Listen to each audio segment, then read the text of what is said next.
Hello, everybody. Welcome to Healthcare Sucks. Here's some more from the other side. Check this out. If you think what I said isn't true, it sounds to me like they're getting pretty cocky over there. Now, we've just heard the Revolutionary Guard say the shooting down of this drone has sent a clear message to the US. Can you tell us what that message is? We have indeed. This was the head of Iran's Revolutionary Guard, Major General Hossein Salami, who said that Iran's borders were a red line, and in today's shooting down of the U.S. drone was a message to the U.S. that any aggression would result in a crushing response by Iran.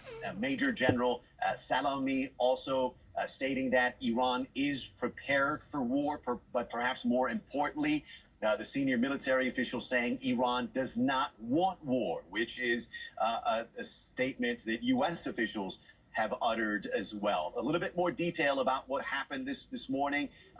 The shooting down of the drone by Iran's Revolutionary Guard. They described the drone as a surveillance drone. This drone was not an attack drone. It was not weaponized. It had a span of about 40 meters. Iran has shot down U.S. drones before. And we should point out that there's conflicting reports about how this and where this drone was shot down. The U.S. Is saying that the drone was shot down in international waters.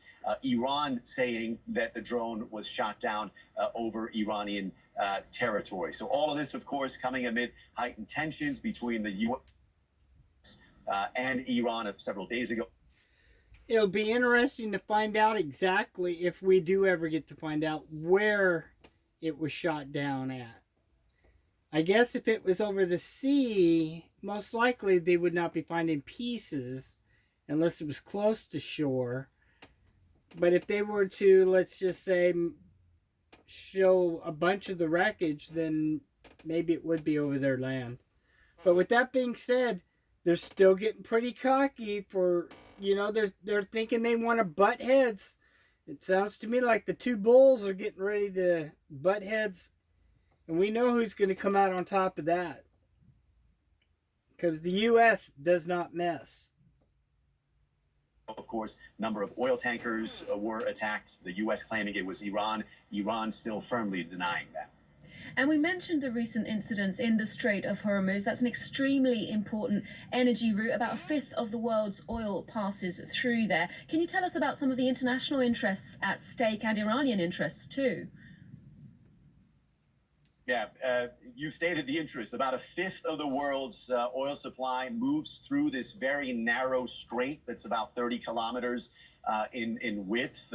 This is between the Persian Gulf and the Gulf of Oman. So obviously, any impediment to this strait will wreak havoc to the global oil markets. Obviously, it would raise oil prices in the West, in the U.S. The U.S. doesn't want that. One of the major interests of the U.S., especially in the Strait of Hormuz in this region, is the free flow, free navigation. And if they see an impediment in free navigation, they have warned that they're going to respond. In April, right before U.S. President Donald Trump withdrew the U.S. from the Iran nuclear deal, there were some Iranian officials who suggested that that may be an option of Iran closing down the Strait of Hormuz. We haven't seen any further statements, but obviously this is a region, the Strait of Hormuz, important for Iran and the international community. Now, in terms of the Iranian position on the drone incident this morning, it does seem exceptionally coordinated, a consensus between all branches of power there. Can you give us some of the details on that?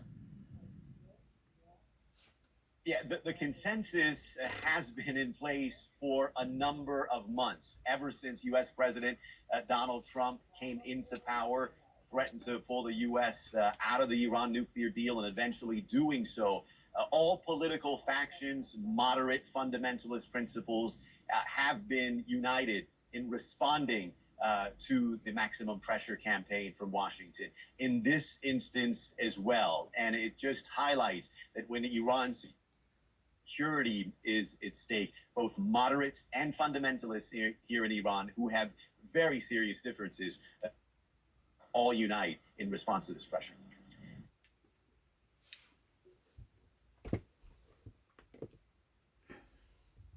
Here's another one. Iran made a very big mistake. That's a warning from US President Donald Trump after Iran's Revolutionary Guard shot down an American drone early on Thursday. The two countries. So with that being said, guys, they're pretty cocky over there. And I don't think Mr. T's going to allow them to keep poking at the U.S. And on the other hand, like we discussed on the last video, we shouldn't allow them to do it either. It's showing a weakness. With that being said, prepare for a dollar raise at least. Just right off the bat, once things do hit the fan, $1 a gallon raise. I'm sure of it. Here's a little bit more. Let's see if we can get the Mr. T comment.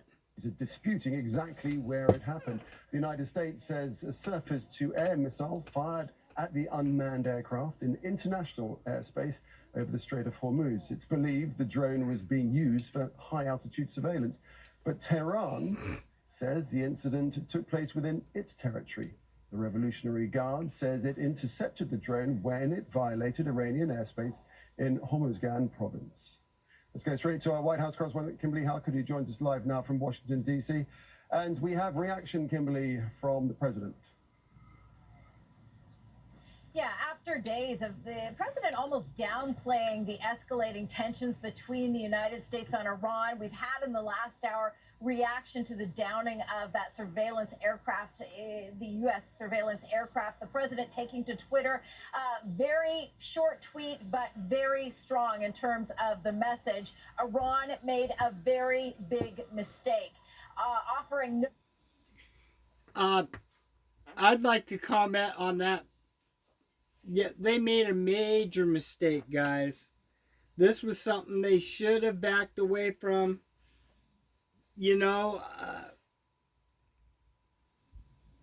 I hate to say it, but we're I do believe at go time. It would take something very drastic for them to change the course we're on now. And especially with the Israelis, if you know what I mean, over there, I guarantee you, Mr. Yahoo has already got everything in place to go too.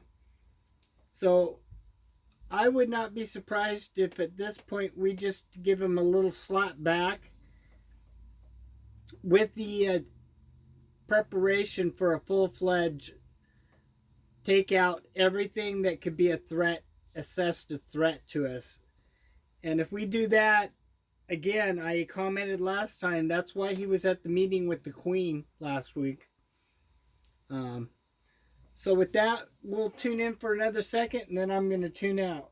No further details on what he means by that in terms of what action he might take, but it's very clear that the United States is disputing the account from Iran of what has occurred. In fact, the official statement from Central Command, the United States Central Command, is that this was an unprovoked attack on a U.S. surveillance asset in international airspace. Of course, Iran disputing that account, but there is no question that the downing of this drone, Nick, has caused increased friction between Washington and Tehran. And you have to remember that this comes on the heels of just a few days ago, Monday to be specific, where the U.S. president announced he was sending an additional 1,000 troops to the Middle East.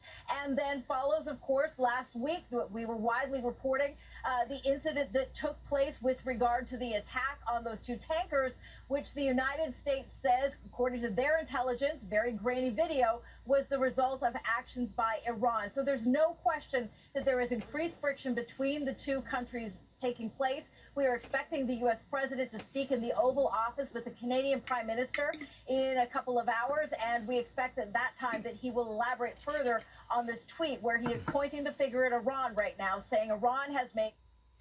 I'll see if I can get that interview for you guys too. With that, remember, healthcare sucks. Over and out.